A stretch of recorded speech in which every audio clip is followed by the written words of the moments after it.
Para recibir ahora al diputado de Alianza Nacional, Omar Lafluf, un hombre al que conocemos desde hace mucho tiempo a partir de la crisis por la instalación de la empresa en aquel momento Botnia en el departamento de Río Negro. Le tocó bailar con una que no fue precisamente linda en lo que fue su primer periodo como intendente. Sí, la verdad, bueno, primero que nada, muchas gracias por la invitación. Y la verdad que sí, que la mayoría del país me conoce desde aquel episodio. Pero ya que me sacás el tema, yo quiero aprovechar a agradecerle a todo el país, por supuesto, pero a la prensa, a toda la prensa. Y aprovecho a hacerlo contigo, porque realmente la prensa con nosotros fue algo muy importante, muy importante.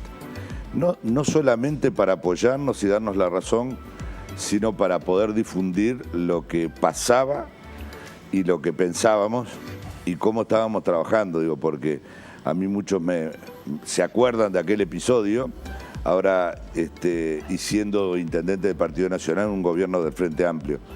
Y yo siempre digo que tuve una gran contra en mi departamento y a nivel país también, pero en mi departamento de grupos frentistas que no estaban de acuerdo con la instalación de la planta. Pero siempre actué de común acuerdo con el gobierno nacional. Yo entendía que era lo que pasaba era un problema país y por lo tanto no podía yo, intendente, salir con la bandera de cómo se arreglaba el conflicto. Pero tuve también del gobierno nacional un apoyo y un acompañamiento muy grande. Ese apoyo y ese acompañamiento de alguna forma condicionó las relaciones de carácter político en lo posterior, porque después se generó una relación tanto suya como intendente como de algunos otros, por ejemplo con el expresidente José Mujica, y pienso en ese asado que fue un tanto polémico, pero que reunió a un expresidente de izquierda con intendente del Partido Nacional a compartir un asado, generando un hecho político, es cierto. Pero... Sí, yo creo que hay que ser intendente para saber de qué forma se actúa. Los intendentes actúan totalmente diferente a lo que puede ser un legislador. Para empezar, son 19 intendentes en una mesa redonda. Cuando vos pensás lo que es la Cámara, 99 diputados, que uno está allá, Tabaré Viera está en la otra punta donde estoy yo. Discutir a esa distancia es mucho más fácil. Ahora, en una mesita redonda o acá, si yo tengo que decirte algo muy fuerte, yo no te lo voy a decir fuerte. Porque te tengo al lado, te estoy mirando el gesto y yo sé de la forma en que reacciona. Ese es un detalle. Y los intendentes saben que tienen que hacer cosas para su pueblo. Entonces, no... Claro, la relación del intendente con el ciudadano es muy cercana. Si uno sale en Fraiventos a caminar, el intendente no tiene dónde esconderse. No, pero además la gente te agarra en el boliche, en el supermercado, acá, allá. Y cuando te encuentras te dice, ya que lo veo intendente, pues tan bravo para hablar con usted. Usted sabe que ta. Y hay que escucharle a la gente, y hay que preocuparse y hay que contestarle. Ahora, y con el gobierno, a mí me pasó eso, más que nada con el gobierno de Vázquez, ¿no? El primero, sí. Vázquez Rodolfo Nin. Pensaba un poco en lo que estábamos hablando en la nota previa con los representantes del sindicato de OCE, que están impulsando un referéndum en contra de la ley de riego. Como diputado del Partido Nacional, ¿cuál es su valoración particularmente de esa iniciativa? Yo fui muy crítico en la ley, tanto que me sirvió que yo soy muy amigo de Tabaré Aguirre y me llamó. Yo fui crítico a la ley. No tanto por el cuidado del agua, que creo que hay que tenerlo. Yo voté a favor la ley y aquella campaña que se hizo a favor del agua para que quedara en manos del Estado. Hice campaña a favor de ese tema. Y por lo tanto, ese es mi corazoncito puesto en cómo debe ser el manejo del agua. Pero fui muy crítico porque esta ley de riego, lo primero que tenía que hacer era solucionar otros temas para que la gente usara el riego. Y puse un ejemplo. En mi departamento, en la colonia Tomás Berreta, hay 380 hectáreas bajo riego. Riego por goteo para todas las plantaciones que hay que nunca se usó. o se usó muy poco tiempo, por el costo de la energía que vos tenés que pagar para hacer el bombeo del agua. Entonces, eso por un lado. Hay que solucionar otras cosas. Wilson Ferreira decía, busquen en algún lado, hay una ley ya creada para hacer lo que ustedes quieren hacer. Se ha hecho riego con esta misma ley. Y lo otro que no estoy de acuerdo es que se transforme el tema del uso del agua en un negocio donde vos, inversor, tenés la suerte de tener mucha guita y tu inversión, aunque no seas productor agropecuario, es poner una estación de riego y vos estás comprando el agua y vendiendo. Ahora bien, como un planteo que hacíamos hace instantes a los representantes de OCE, como herramienta entonces, ¿tú consideras que no es, que no es tan válida, que no es tan buena para fomentar esa producción que se dice se está intentando defender? El planteo del gobierno es aumentar la productividad. Una hectárea de maíz sin riego te da 5.000 kilos por hectárea. Una hectárea de maíz con riego te da 10.000. 5.000 kilos más de producción a $200 la tonelada, no vale, pero igual. Son $1.000 más. Esa es la productividad, a eso apuesta el gobierno.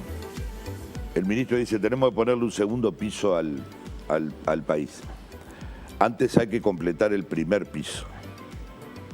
Y antes hay que ver cómo se han perdido productores agropecuarios en el primer piso, antes del segundo.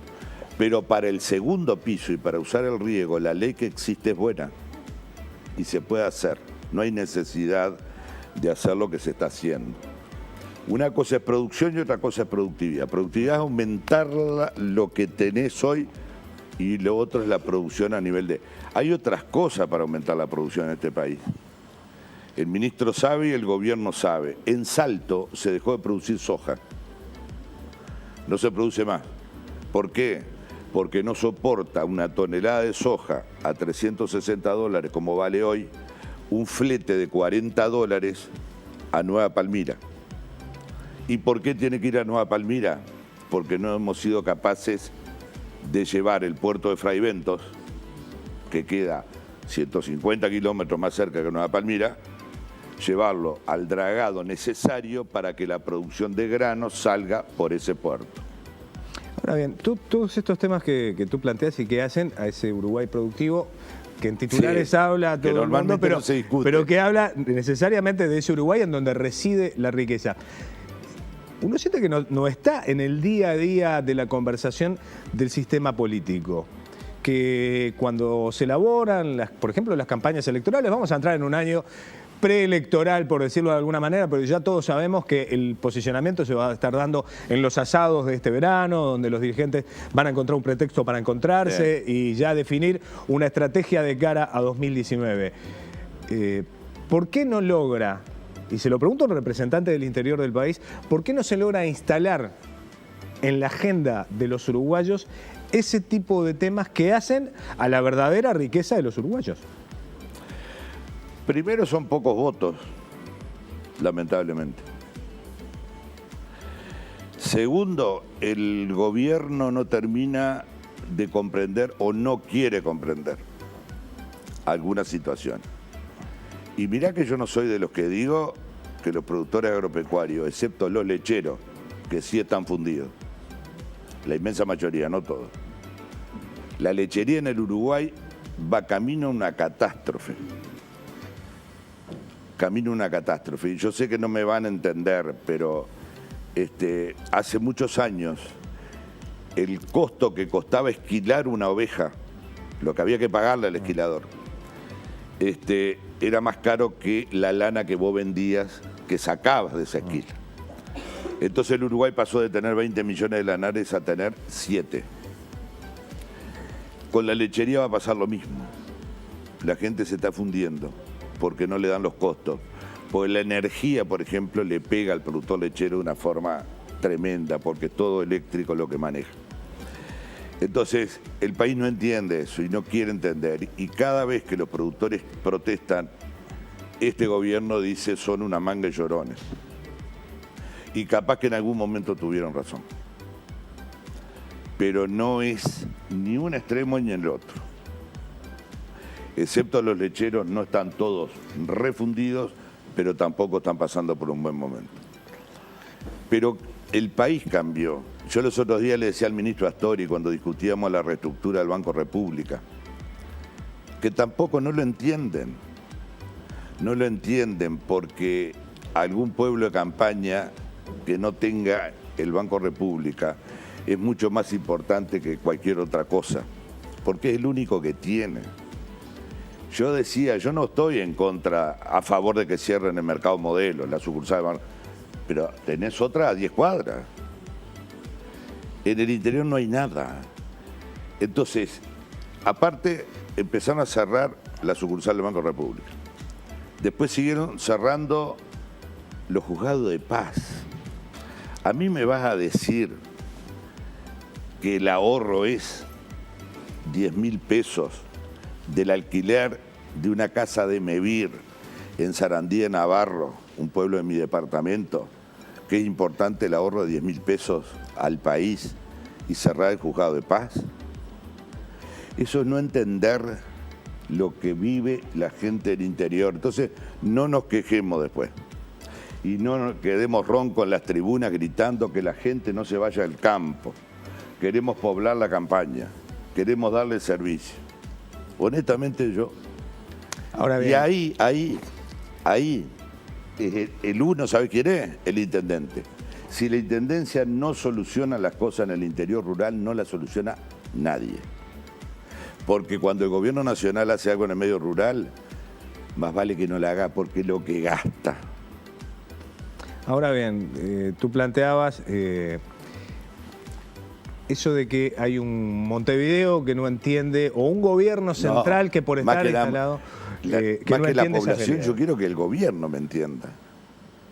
Es el gobierno de mi país y está tomando decisiones todos los días. Y desde tu lugar, y ahora quiero irme un poco hacia la interna del Partido Nacional, porque lo decíamos, 2018 es el año en el que van a terminar de dibujarse las estrategias hacia 2019. Tú como representante de Alianza Nacional, en apoyo a la candidatura de Jorge Larrañaga, ¿cuál es tu expectativa respecto de convencer, en todo caso, a esa gente del interior del país de que hay otra manera de entender al Uruguay? Es que hay. Porque los otros días hablábamos con Gandini, ¿no? Por supuesto, nosotros formamos por la patria, estamos encantados como nos está yendo, en apoyo a la candidatura de Jorge Larrañaga. Nosotros no salimos a competir con Jorge Larrañaga. Apoyamos a la precandidatura de Jorge Larrañaga. Hay un tema bien wilsonista, que supongo que también lo comparte Jorge. Los otros días, cuando se trataba, te lo decía hace un ratito, se trató la reestructura del Banco República. Yo decía, estaba el ministro Astori, estaba Ferrer, estaba el Banco República. El país cambió. Entonces, como el país cambió, el cerrar una sucursal, esto, lo otro, va de la mano con eso. ¿Por qué? Porque se fundieron muchos productores. Y este gobierno, que ya lleva 15 años, por lo tanto, 13 años no se puede hacer, mirar así y decir, no camina más la herencia. Es el periodo que se ha concentrado más la tierra, la producción y la riqueza. No hay periodo en la historia del país que se haya extranjerizado más la tierra. Ese es un tema bien wilsonista. Wilson anunció la reforma de las estructuras agrarias en el cierre de la exposición del Prado, que decía, me aplaudió el chofer. Sí, pues se estamos concentró hablando de la década del 60 en este 60, caso, ¿no? 60. Sí, 63, 64... Cuando fue ministro. Exactamente. Se concentró la producción. Yo le decía, ministro, usted tiene que entender que hoy la industria frigorífica la manejan 4. La industria de los granos, la producción de granos la manejan 8, 10 consorcios internacionales. La forestación la manejan 2. Y la lechería, gracias a Dios, una cooperativa, pero el 85% de la leche es con Aprole. Y después hay 3 empresas chicas que pido que las ayuden antes que desaparezcan, A mí no me gustan los monopolios de ninguno, de nada me gusta. Entonces, esa es una realidad. El 2015 en el Banco de la República había 5.100 productores que debían 180 millones de dólares.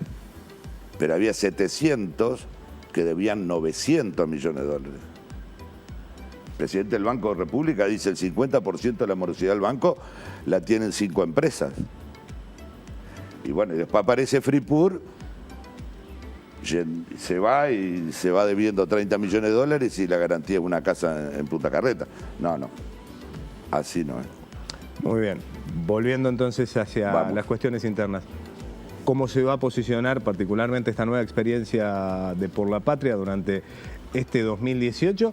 Tomando en cuenta que los números fríos hoy hablan de que Luis Lacalle Pou seguiría siendo la mayoría, mejor dicho, dentro del Partido Nacional.